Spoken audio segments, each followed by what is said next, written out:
Boa noite. Boa noite. Noite fria, mas que a gente sente aqui não só o calor humano, mas também a energia dos amigos espirituais a nos envolver.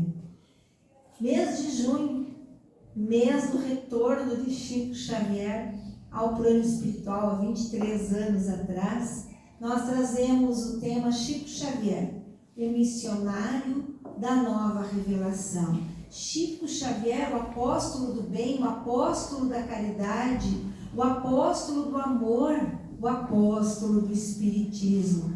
Chico Xavier, que teve vários títulos de cidadão honorário das mais importantes cidades do Brasil, Comenda da Paz Chico Xavier em 2000, em um concurso popular que foi realizado pela Rede Globo de Minas.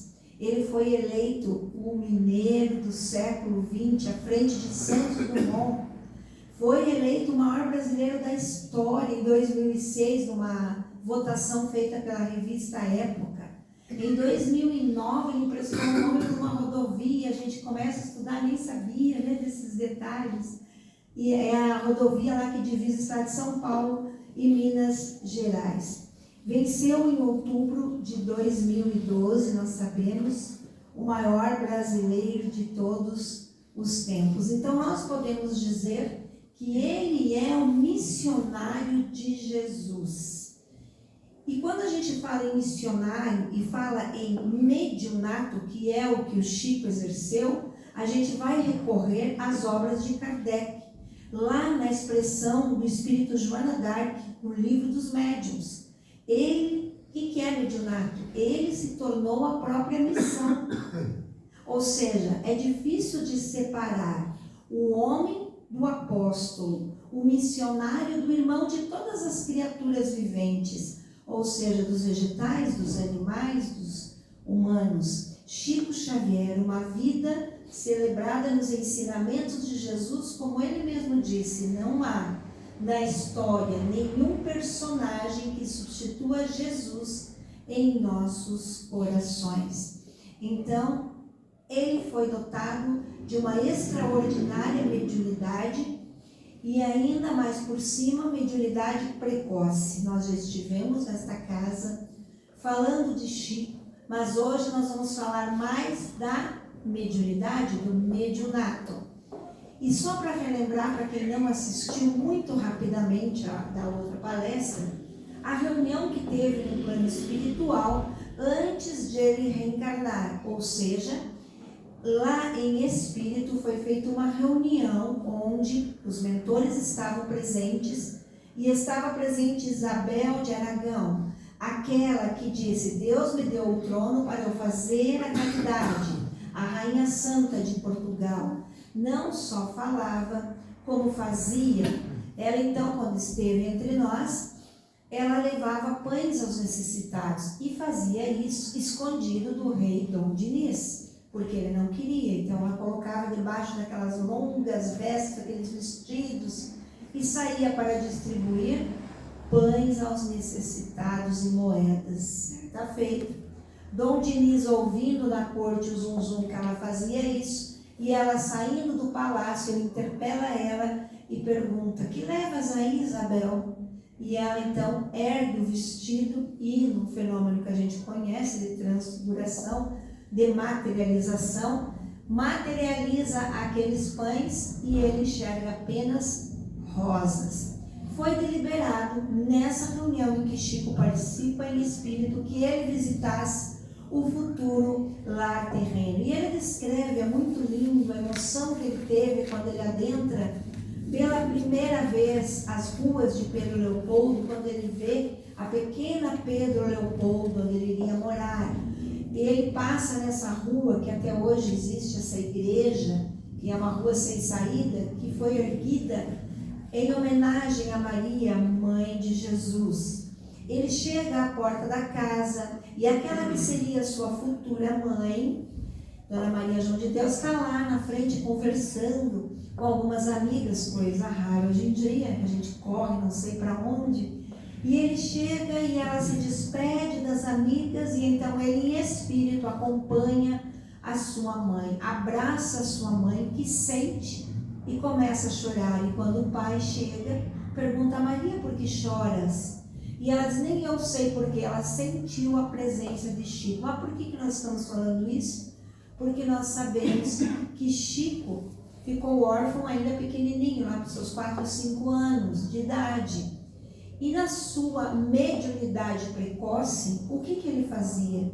Ele ficava brincando com os cabelos da mãe, enquanto ela dizia: vá, Chico, brincar com as outras crianças.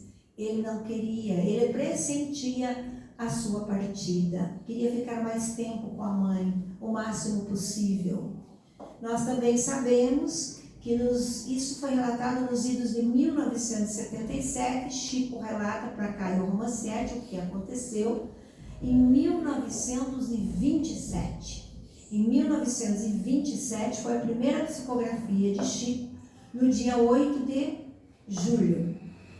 E, para quem não assistiu a palestra, para quem assistiu, vamos rememorar, ele recebe 17 páginas, e ele tinha 17 anos. Uma página relativa a cada ano de idade. Foi sua primeira psicografia. Mas hoje nós queremos trazer o seguinte: no dia 10 de julho, 2 dias após a primeira psicografia, ele chega em casa, depois do centro, e ajoelha-se. Isso aqui é uma figura, né? Mas só para a gente não dormir.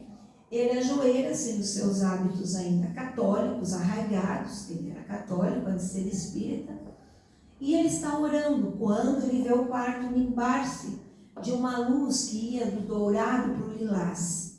E nisso ele vê o semblante de uma senhora, e ela se identifica como Isabel. E ele, que há pouco em espírito havia encontrado com ela antes de reencarnar, submetido às mesmas leis que nós, não lembra. Fala: não conheço nenhuma Isabel. Era Isabel de Aragão. E ela pede para ele comprar pães e distribuir aos necessitados. E ele interpela: como posso? Eu não tenho pães na minha mesa, senhora. Chegará o tempo, disse Isabel, em que você disporá de recursos. E aí dá um alerta para o Chico e para nós hoje. Você vai escrever para as nossas gentes peninsulares, mas trabalhando na seara do Cristo, jamais poderá receber benefício algum pelas páginas que produzir. E assim se deu, não é? Ele produziu e muito e nada se beneficiou. Chico Xavier tinha praticamente todos os tipos de mediunidade. Tanto é que parcos minutos não tem como falar de tudo que ele realizou. Mas a gente pode citar aqui a psicofonia, a transfiguração, os efeitos físicos, materialização, que nós viemos falar aqui. Quem não assistiu deve estar gravado, né? Com o Peixotinho, poliglota, desdobramento, cura, olorífero e, claro, que a principal era a psicografia. Então, Chico foi um médium completo. Ele ouvia os espíritos como se fossem encarnados. Mas nós vamos nos deter hoje, a princípio, na psicografia. Ele vai ter todos os tipos de psicografia citados lá no livro dos médiuns. Então, nós vamos ter nele a psicografia intuitiva, a psicografia mecânica e a semimecânica. Que se alguém estiver vindo pela primeira vez, intuitiva, passa a ideia do espírito para o médium e ele escreve. A mecânica, o espírito toma a mão do médium, e a semimecânica acontece as duas coisas. O espírito pega a mão e a ideia passa pelo médium, seria a mista, né? Então ele tem já aqui uma mediunidade bem rara, que é a psicografia mecânica. Quando então ele afasta-se um pouco do corpo físico e perispírito a perispírito a entidade comunicante se comunica. Agora, na psicografia mecânica, o espírito toma a mão, então a letra, quando for constatar, a letra não é do médium, é do espírito. E para ilustrar isso, eu vou trazer 2 casos para vocês, onde o Chico psicografou e foi nesse sistema de psicografia mecânica. Essas fotos, geralmente a gente pega foto ilustrativa da internet. Porém, essas aqui são reais. Essa aqui da década de 50 e essa é uma foto atual. A duquesa de Luxemburgo pediu para que um representante dela viesse até o Brasil para fechar as empresas lá em Minas Gerais. Ele chega e quando ele vê o cenário, ele faz o contrário, ele vê um potencial siderúrgico em Minas. E aí se transforma aquilo que iriam fechar na capital mineira, a Companhia Siderúrgica Belga Mineira. E o que aconteceu com esse senhor? Ele passa pela grande provação de perder, para nós espíritas, entre aspas, um filho. O filho sofre um acidente de avião e ele, em desespero, busca Chico Xavier. E então, o Chico recebe uma mensagem, não é do menino, é do vô do senhor. Ele pega na mão do Chico, literalmente, e escreve em luxemburguês clássico, tanto é que esse senhor teve até que pedir auxílio para poder compreender. Então, a gente vai perguntar por que isso se deu. Porque nos arquivos do médium Chico Xavier não tinha essa língua. Então, era necessário que o espírito escrevesse. Outro caso é de uma senhora que o seu filho morre nas águas do mar lá de Santos, quase 700 quilômetros de onde estava o Chico, e ela fica desesperada. Ele era um jovem de 18 anos e ela busca a psicografia e o consolo, nada mais, nada menos do que 67 vezes ela procurou o Chico. Até que nessa 67ª, acho que é assim que fala, né? Olha só, nessa última visita ela consegue. E o filho dela pega na mão do Chico para escrever a carta. Por quê? Porque o menino falava muitas gírias. Gírias lá de Santos, que hoje com a internet, tudo bem. O Zap, as redes sociais, né? A gente está aí até interagindo com a molecada, mas naquela época, que conhecimento teria o Chico das gírias lá de Santos? Olha a distância. Não teria como. Então ficaria bem difícil a comunicação. Então foi dada aqui através da psicografia mecânica. Chico, quando ele ia à missa, quando ele era católico, ele já era médium. Ele enxergava a hóstia assim, toda iluminada, mas não era só isso que ele via. Ele via mais, ele prestava atenção e ele conseguia ver aquela hóstia entrando na boca do indivíduo e ela era iluminada até o coração. Ele conseguia ver iluminando até o coração para aqueles que estavam com o pensamento elevado, com o pensamento em prece, com fé. Então os espíritos atuam em todos os locais, mas ele também viu o contrário. A hóstia, ela era iluminada por todos recebiam a mesma, mas quando a pessoa estava com outro pensamento, não estava conectado, ele via que ao colocar na boca não fazia essa luz no coração, ela se apagava.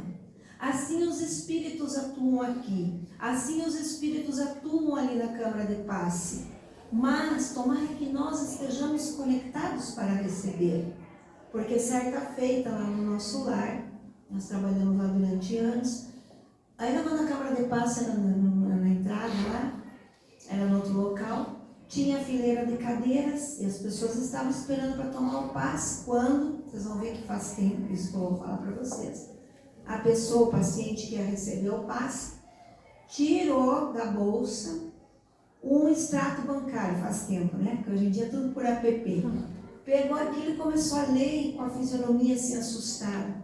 Como que essa pessoa vai receber? Então, por mais que os espíritos se esforcem, a gente tem que fazer a nossa parte, que é o mínimo, né? E aí nós poderíamos aqui ficar falando de psicografia, de trás para frente, em outra língua, que só se pode ler pelo espelho. Emmanuel manda essa mensagem. Ou então os casos que salvaram pessoas inocentes da cadeia nos tribunais. Mas ele também tinha um outro tipo de mediunidade, de materialização. Quando nós tomamos o passe, nós passamos e somos beneficiados com a água fluidificada. Chico não apenas fluidificava a água, ele materializava a água. Então, Geraldo Lemos Neto, muito amigo do Chico, contou que quando ele ia visitar o Chico, ele passava antes no supermercado e comprava aqueles galões de água mineral e colocava em cima da geladeira. E eles iam conversando, e à medida que eles iam conversando, ele verificava que, assim como a gente fazia na escola, né, quando estudava química, não colocava o azeite, colocava a água e não se misturava, ele materializava uma substância leitosa de tal sorte que ficava dividido, não se misturava. E o Chico orientava ele: chega em casa, Geraldo, e coloque só um pouquinho no filtro e vá, assim como as pessoas quando trazem a água, ele vai tomando durante a semana, e aquela água durava um tempão e os seus benefícios. Chico praticamente não dormia. Ele dormia de 1 hora e meia por noite. Então, no outro dia, ele tinha esse quartinho, para quem já foi isso aqui é em Uberaba agora, para quem já foi nessas caravanas, né, com a Eliane Ferdinati, com a Marinei, com a Casa do Caminho, enfim, ou como nós que fomos particular, a gente acaba conhecendo esse quartinho. Esse não era o quarto do Chico, era o quarto que ficava perto da cozinha. Por quê? Como ele dormia pouco, depois do almoço ele se recolhia neste aposento. E aí ele colocava uma plaquinha, para quem? Para os irmãos espíritas que iam lá não atrapalhar. E na plaquinha dizia o quê? Que ele estava trabalhando. Então ele não estava descansando, porque ele estava fazendo entrevista com os espíritos. Mas é interessante que o Chico tinha uma outra mediunidade muito rara, de psicometria. Olha só, ele recebia muitas cartas. Então, ele tinha o dia de folga, e eu vou falar essa data, esse dia da semana, vocês gravam domingo. Domingo, folga no seguinte sentido, não tinha reunião mediúnica. Mas o Chico sentava na mesa às 7 horas, aqui é o Geraldinho, tá? Que ajudava ele. 7 horas da manhã. E ele ia muitas vezes até meia-noite, 1 hora. Fazendo o quê? Aos domingos? Respondendo as cartas que chegavam do Brasil e também do exterior.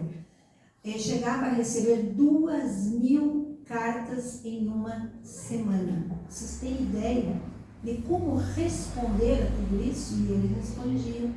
E aí a gente podia perguntar como? Bom, conta o Geraldinho, que então ele estava sentado ali, um dia o Chico falou assim: pega minha cadernetinha para mim conferir. Manda esse aqui, era para Portugal a resposta. A cartinha tinha vindo de Portugal. Pegue só para ver lá se o CEP é esse. E falava o CEP. O Geraldinho: nossa, que memória, está correto. E aí ele começou a observar o que o Chico fazia. E então o Geraldinho pergunta: mas Chico, você não leu? Você sequer abriu. Aí o Chico disse: olha, meu filho, eu toco na carta, psicometria, e eu sei o que está escrito. Então ele sabia o conteúdo da carta e mais. Eu entro na psicosfera daquela mãe que está chorando porque o seu filho partiu jovem. Eu entro na psicosfera daquele homem que a mulher abandonou. Eu vejo as lágrimas daquela mãe que o filho se perdeu nos vícios. E aí ele respondia. Não só isso, lá, então, pelo toque, ele tocava e ele sabia os objetos, a carta. Tinha uma banca lá, e ele passava lá em Uberaba e comprava jornal e revista, até que um dia o dono da banca falou: mas Chico, você não tem tempo. Como que você consome tanto material assim, né? E ele, na sua humildade, como nós sabemos, talvez o ser mais humilde que nós conhecemos, ele que quando saiu aquela luz do seu peito na frente daquela senhorinha, para não humilhar, aí ele encolheu o paletó no sentido de querer esconder a própria luz, para não ofuscar aquela senhorinha. Ele fala assim para o dono da banca: eu não sei o que acontece, mas eu toco na revista e eu sei o que está escrito, eu sei qual foi o articulista e qual é a linha dele, né? Cada um tem um jeito de escrever. Não só isso. Chico Xavier, certa feita, na mediunidade ainda de psicometria, pede para sua amiga, Dona Nair, amiga de infância, para visitar um casal. Lá, o Dr. Camilo e a Dona Yolanda, lá de São Paulo. E ela leva ele. Quando adentraram na sala, um piano. Chico não tocou piano não, tá? Ele tocou de outra forma. O Chico começa a dar voltas naquele piano e a encostar no piano, não nas teclas, no piano em si. E aí ele começa a falar a história do piano. Detalhe, era um casal bem afortunado, que não era espírita, o senhorzinho esse era ateu, e a senhorinha, ela doava muito para a caridade, mas sem ter religião. E aí ele começa a contar por que mãos tinha passado o piano. Falou que pertenceu a Marie-Louise de Napoleão Bonaparte, que depois pertenceu a George Sand, nós sabemos, foi amiga de Kardec, que foi a George Sand, a companheira de Chopin. E depois, ele continua, tem toda a história da Europa até chegar nas mãos do seu Camilo. Ele foi parar na França, depois na Bavária em Munique, depois vai para São Petersburgo na Rússia, vai para Londres, passa para o Lorde Inglês, depois vem a Segunda Guerra Mundial, Chico tocando, andando ali falando. Depois de Napoleão ele passa a ser do Tesouro da França, depois de George Sand, vai passar para São Petersburgo, Revolução Comunista Russa, ele pertence ao Tesouro da Rússia, vem a Segunda Guerra, e aí ele continua falando, ele é leiloado e daí vem nas mãos do Lorde Inglês e depois está aqui nas mãos do Dr. Camilo. O Dr. Camilo ficou apavorado com aquilo. Foi lá no escritório que ele tinha dentro da casa, pegou um documento e trouxe lá e começou a olhar. Era o registro, como se fosse no registro de imóveis. Tinha um registro em cartório de toda essa trajetória que o Chico, pela mediunidade de psicometria, estava relatando. Então, Chico Xavier, sem sombra de dúvida, é um missionário da nossa nova revelação. E agora eu vou passar para vocês um arquivo único no mundo. Algo extraordinário, uma mediunidade raríssima que Chico tinha. Viagem no tempo e no espaço. Antes eu gostaria de dizer que... Será que ele esteve aqui também? Você esteve aqui, né? Quem esteve aqui quando meu amigo Oceano Vieira de Mello veio fazer uma palestra? A Vera? Quem mais? Só você, Vera. Ali, 1, 2, tá bom. Não me deixe mentir sozinho. Oceano Vieira de Mello, ele é um historiador, ele é um pesquisador e ele é um produtor de filme. Ele produziu E a Vida Continua. Então vocês tiveram o privilégio de ter ele aqui. Muito conhecimento, tanto conhecimento que quando ele esteve 10 dias com o Divaldo Pereira Franco fazendo um documentário lá na Mansão do Caminho, ele disse para o Divaldo: me desculpe, eu nunca li o livro de Joana, nem nenhum livro psicografado seu, porque eu sou historiador do Chico. E tem pouquinho livro do Chico para ler, né? E ele trouxe esse documentário, eu não lembro aqui qual o tema foi esse. Não, né, Vera? Acho que não. Esse aqui foi no nosso lar. Mas vocês podem e devem entrar no YouTube.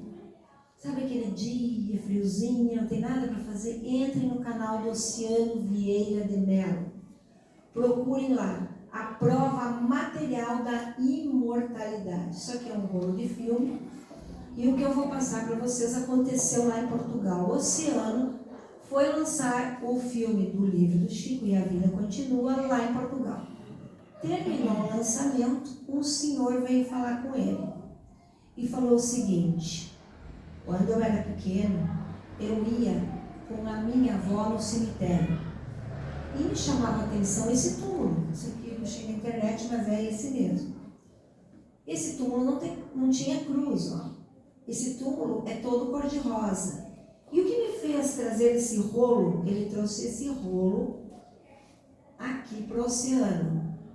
Para quem não sabe, o oceano também é que resgatou o pinga-fogo lá na TV Tupi, que estava se deteriorando. Então, se a gente vai deixar isso para a posterioridade, agradecemos em nossas preces esse nosso irmão. O homem deu esse rolo para ele, porque aqui, ó, estava escrito, que não dá para ver porque está aí na internet. E a vida continua, é o que estava escrito nesse túmulo, que era o túmulo da Dona Lia. Dona Maria Gonçalves Duarte, apelido dela, Dona Lia. O oceano pega aquilo e olha e acha estranho, porque ali está assim, a gravação do seu Isidoro. Ali, ele lembrou que quando ele foi lançar esse filme em Portugal, mais ou menos 10 a 15 anos antes, eles estavam observando como que a espiritualidade atua. Aquelas coisas que a gente acha que é a casa, um pedaço de cerro, aqui no Brasil, quando caiu um livro da prateleira. E ele pegou. E o livro era de um português chamado Isidoro, que tinha feito uma viagem para o Brasil para visitar o Chico Xavier. E ele comprou o livro, largou o livro na casa dele, e quando o homem dá o rolo para ele, ele lembra do livro, por quê? Isidoro era um nome para ele muito sentimental, vamos dizer, muito caro, por quê? Quando o Oceano nasceu em Alagoas, ele nasceu numa família muito pobre, então não tinha muitas condições financeiras. E tinha uma padaria na esquina que o proprietário chamava Isidoro. E sempre que terminava o turno, ele doava os pãezinhos. Quando ele viu aquele livro, ele comprou. E quando ele viu esse rolo escrito Isidoro, ele já fez associação. Era do livro que ele tinha em casa. Bom, a Dona Lia era casada com o Isidoro. Eles fundaram o Centro Espírita em Portugal, Luz e Amor. E eles não só fundaram o Centro Espírita, como este casal fundou a revista, o jornal Estudos Psíquicos, que mais circulava no Brasil do que lá, porque o Espiritismo leia-se Brasil. E eles tinham um sonho, começaram a receber as obras de Chico, e o sonho deles era visitar Chico Xavier. E esse era o sonho do casal. Não deu tempo.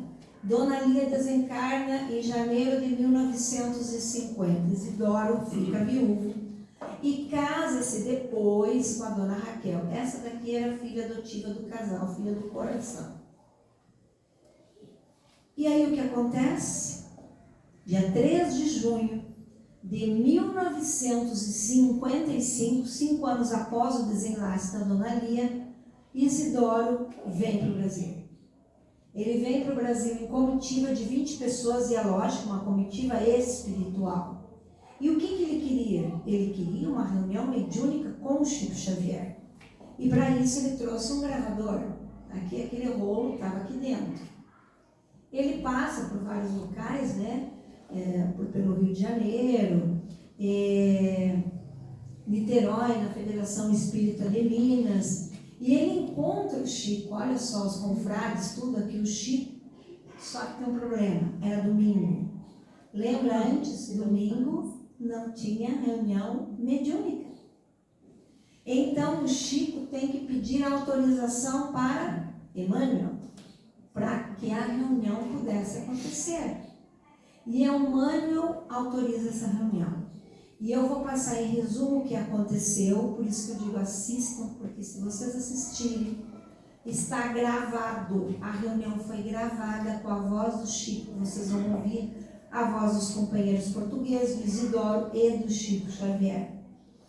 Mas antes de passar alguns relatos do que aconteceu nessa profícua reunião deste domingo, do dia 3 de junho de 55, o Oceano ele entrevistou muitos repórteres, dentre eles 5 repórteres muito famosos que à época tinham até entrevistado o presidente da França, a nível internacional, mas não eram espíritas.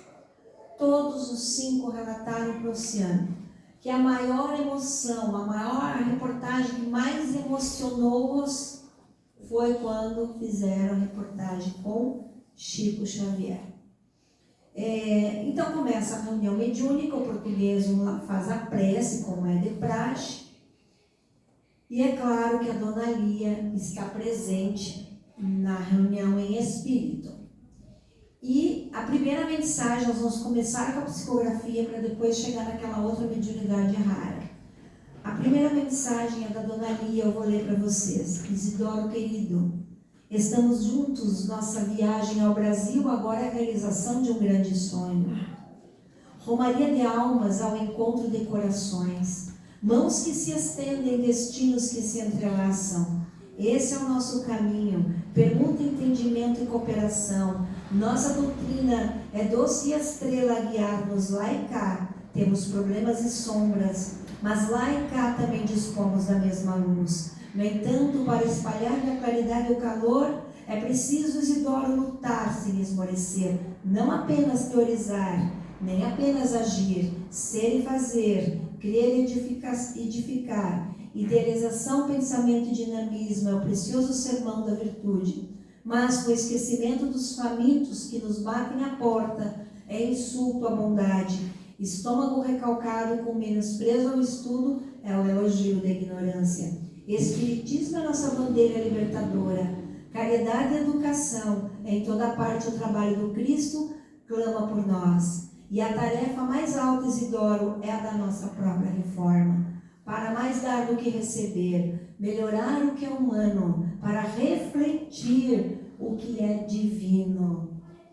Almas emparedadas nas trevas do espinheiro geram sofrimento e crime. É preciso fazer luz, sempre mais luz, para que as algemas se rompam, para clarear as consciências e sarar as feridas. Isidoro querido, avança sem destemor. Nosso lema é nunca parar.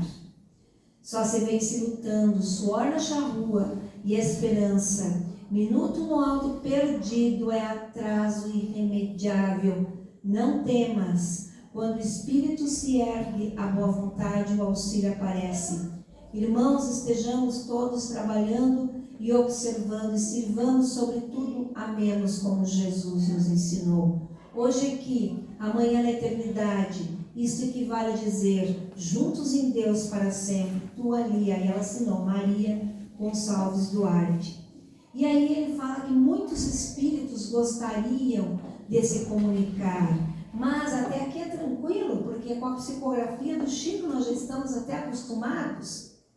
E aí agora ele começa a narrar, autorizado por Emmanuel, Dona Lia trazendo notícias dos amigos espirituais e o Chico vendo eles. E agora vocês vão ver nos relatos que se seguem que Chico conseguia viajar no tempo no seguinte sentido. Ele conseguia ver, inclusive 20, 30 anos atrás.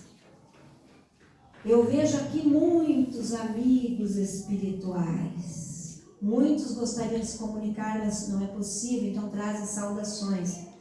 E agora ele vai descrever a Dona Lia. Vejo Dona Lia abraçando o comandante Isidoro. E ela está vestindo uma roupa escura, um vestido. Aí ele começa a narrar de um rosa avermelhado, as mangas amplas. Nós temos até saudade, porque nas reuniões mediúnicas, alguns médiuns até vêm, mas detalhes como o Chico via, é muito raro.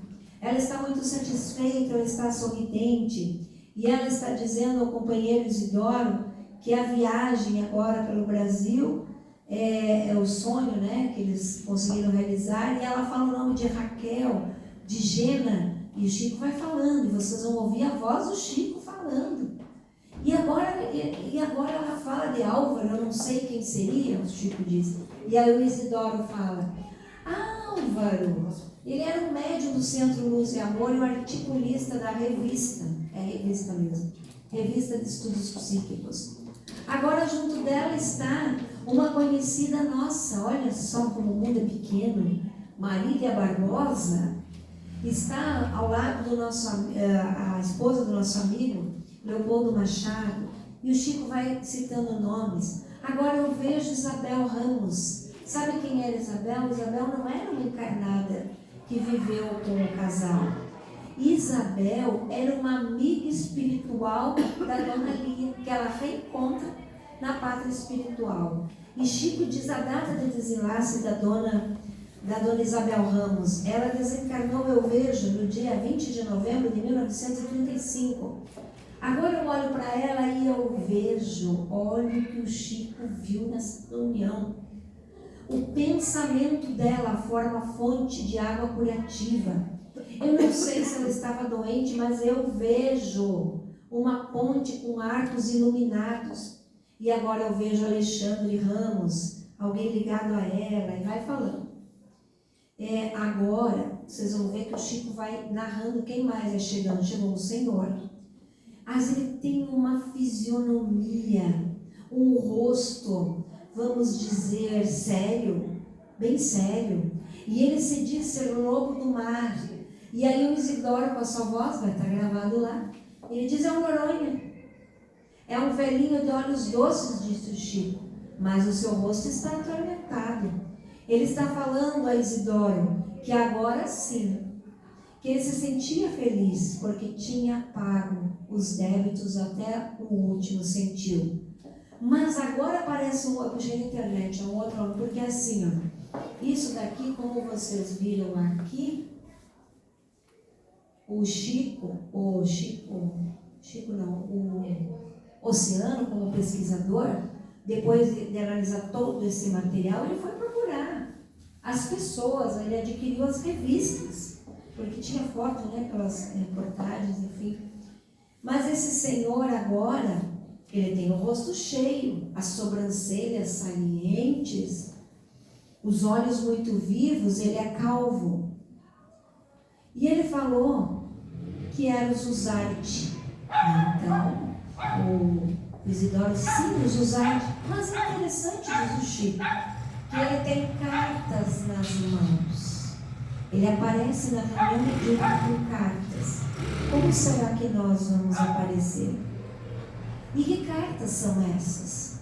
Então, faça um adendo aqui para se dizer que cartas são essas. Acontece que naquela época em que ele estava encarnado, né, ele era como se fosse hoje o presidente da Federação Espírita, só que lá de Portugal. E os comunistas salazarianos, eles invadiram, e fora a igreja dominante, que eu não vou falar qual é, tiraram tudo das igrejas evangélicas, dos centros espíritas, confiscaram todos os bens. E o que aconteceu? O comandante Isidoro, por ser também um articulista, escreveu cartas para o Zuzarte. As cartas que ele tinha nas mãos. E o que diziam essas cartas? Ele pedia para que o Zuzarte intervisse e recuperasse os bens e o patrimônio da Federação Espírita Portuguesa, que ele não conseguiu porque estava numa ditadura. Mas o que aconteceu, segundo o nosso entendimento espírita, que fez com que ele aparecesse com essas cartas? O Zuzarte cristalizou isso no seu perispírito. Por isso ele levou as cartas para o mundo espiritual e trouxe na reunião, lamentando que podia ter feito mais. Tomara que nós não lamentemos nada. Ele tinha uma mediunidade rara, viagem no tempo e no espaço. Então, até então, ele estava relatando o que ele estava vendo ali. E eu digo que esse arquivo é único no mundo, porque nós vamos ver agora que Dona Lia havia desencarnado há 5 anos atrás. Ela estava ali presente. Então, ele diz o seguinte: Dona Lia está muito feliz, hoje ela está vendo a luta humana, assim como Iaí Chico vê, não é um desdobramento, ele está ali e ele vê o casal quantos anos antes passeando na praia? 20, 30, porque esses 5 anos só de desencarnado. E aí o Chico começa a dizer o que ela estava falando lá na beira da praia pro Isidoro. Vejo ela falando a até chegar na ponta da praia, que ela vê tudo descortinado naquele tempo. Ela está muito feliz. E aí, ela passa a se comunicar, né, que ela está muito feliz porque deram continuidade à revista. Enfim, agora continua, prossegue. Além dessa, que o Chico fez essa viagem há anos atrás, agora ele relata o seguinte: agora apareceu por trás dela um coração. Esse coração está irradiando luz. E a entidade está pedindo para que eu fale que não é um coração, mas é uma entidade. E a entidade se chama Luz e Amor. Era a entidade mentora, protetora do Centro Espírita Luz e Amor. E o Chico prossegue, e vocês podem ver pela voz dele, agora esse coração bate, e conforme ele tem o movimento da pancada, jorra luz sobre todos nós na sala.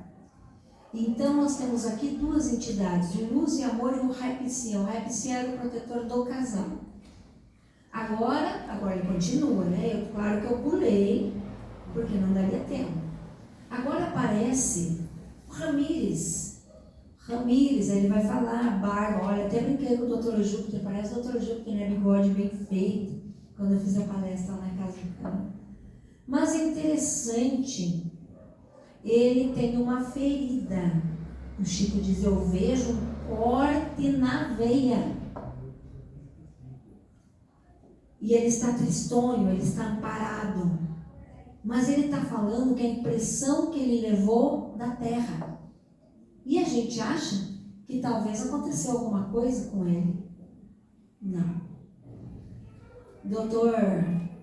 Seu Isidoro diz: Dr. Ramires tinha um desejo, ele tinha muito medo de que quando ele fosse desencarnar, enterrassem ele vivo. Ele queria ter certeza que ele tinha desencarnado.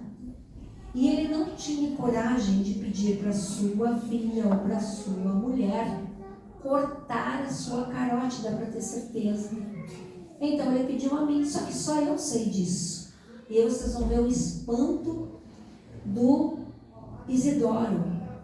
Isso é impressionante. Chico Xavier dizer algo que só eu e ele sabíamos. Mas o mais impressionante é que ele levou essa cicatriz sem ter sido cortada. É óbvio que o Isidoro não cortou a carótida dele.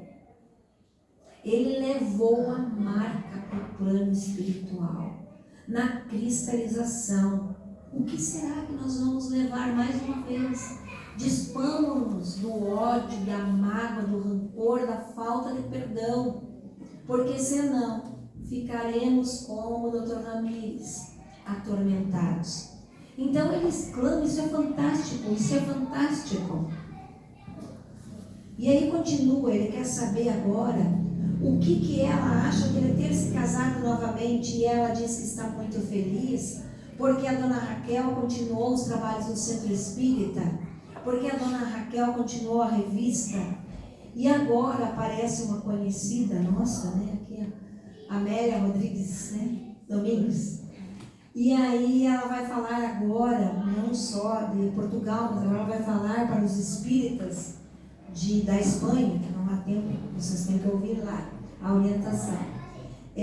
Mas Isidoro tem uma dúvida. Quando a dona Lia estava para partir, ela ia dizer algo para ele, e não deu tempo. Eu quero saber, Chico, através da tua mediunidade, pergunte a Lia o que ela queria me dizer. Então ela começa a relatar que é óbvio que como mulher ela queria ficar ali, mas que ela sentiu que ela estava se desprendendo e não deu tempo de dizer. E o que ela ia dizer? Chico Xavier disse. Ela disse que ia dizer: Isidoro, não fique sozinho. Isidoro, não fique sozinho. Para que ele se casasse novamente. Então nós espíritas deduzimos que talvez tenha sido a própria dona Lia que aproximou a dona Raquel. Agora, diz Chico, ela tem uma flor, e essa flor está iluminada. Eu vejo, mais uma vez, ele faz a viagem no tempo, eu vejo o Senhor depositando uma flor na urna, no caixão. Eu não sei dizer, daí Isidoro, sim, eu depositei uma rosa, pois ela segura essa rosa agora, cheia de luz. Olha que interessante. Depois, ele pede orientação e ela fala muito lindo sobre a reunião mediúnica. E finalmente, para nós já finalizarmos, Isidoro declara nessa reunião o amor por Dona Lia. 3 de junho de 1955. Nessa romagem a Pedro Leopoldo, eu vim derramar lágrimas emotivas, e quando os olhos choram, que haja um coração que saiba receber. Eu vim aqui elevar mais alto ainda o lábaro da fé. Eu vim fortificar-lhe as vozes do além, que são como estrelas cadentes, olha o prefácio do Evangelho, que são como estrelas cadentes no céu tenebroso da nossa vida. Podem e devem abrir os novos caminhos, caminhos de luz, caminhos de trabalho, em que as realizações se vejam melhor, em que os esforços se avolumam e que as ideias se transfiguram. Foi a romagem da saudade. O que eu vi foi igual ao que eu passei. Vida fugaz, vida que se esvai, vida, folha que o vento leva, mas a sua recordação fica nas almas a vibrar eternamente, enquanto vibrar o Espírito. Por isso eu agradeço esse Espírito luminoso que trabalhou ao meu lado, ele está enaltecendo sua esposa, que me impulsionou, que me encorajou, e como ela dizia, mais continuar me ajudando do outro lado do que neste. É que hoje as suas possibilidades são maiores, a sua asa voa mais alto, e por isso a sua trajetória é maior, de maior amplitude. Eu ergo meu pensamento ao bom Deus, pedindo todas as bênçãos para Chico Xavier, o missionário da nova revelação. E que ele, cujo pensamento e cuja obra vai correr no mundo, agitando as almas, convidando todos ao destino da espiritualidade. Isso é vida nova, amigos. Isso é vida estuante, vida que os espiritistas devem viver, para atalhar novos caminhos, para erguer novos momentos estrelares. Que Deus nos proteja a todos e que eu possa prosseguir minha viagem. Logicamente, encerra-se com uma prece, essa reunião, essa prece é feita por Chico, o Espírito que faz a prece é Emmanuel. E aqui está o livro, né, quando ele registrou, e foi o livro que 10, 15 anos antes do lançamento do filme, caiu no seco, por acaso, entre aspas, no pé do nosso irmão Oceano, que já esteve aqui nessa casa. Então fica a dica, para que vocês entrem no canal, tem muitos documentários, Eurípides Barçanufo, enfim, Dr. Bezerra de Menezes, vocês vão encontrar a prova material da imortalidade lá no canal do Oceano Vieira de Mello. Muito obrigada.